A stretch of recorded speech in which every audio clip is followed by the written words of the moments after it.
وعلى آله وصحبه أجمعين. أما بعد فأعوذ بالله من الشيطان الرجيم.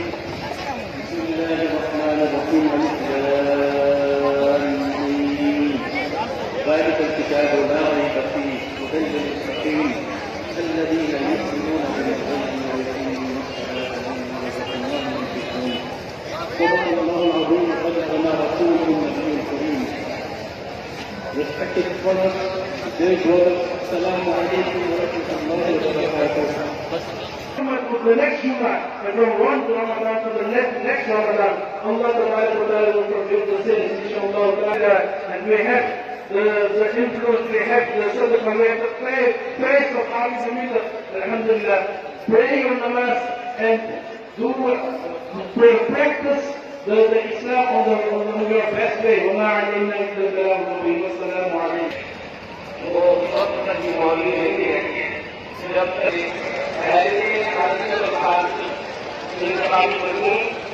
میرے خلیفے شامل کیا گیا، لیکن سب سے نے کہا اس کے لیے بھی کہا ہم نے تیاری کر رہی تھی تقریباً 8 سالہ بدلنے کی بات ہوتی ہے، اس کے لیے کوئی خاص تیار نہیں تھی.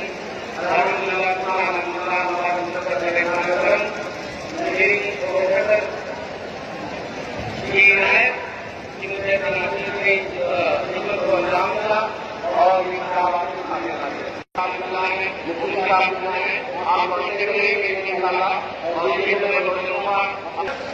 اور ہماری آخرت کے لیے تو الحمدللہ ہم نے بہت سارے کام کیے ہیں اور بجانے کے لیے بہت ساری چیزیں تیار کرنی ہے.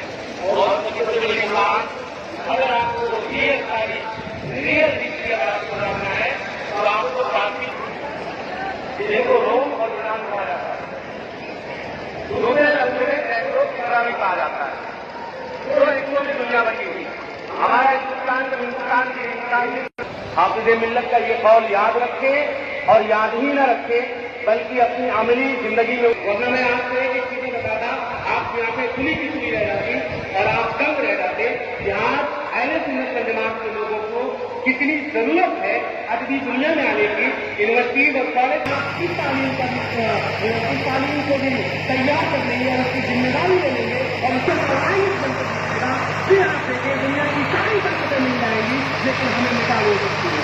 اس بات کو یاد رکھتے ہیں.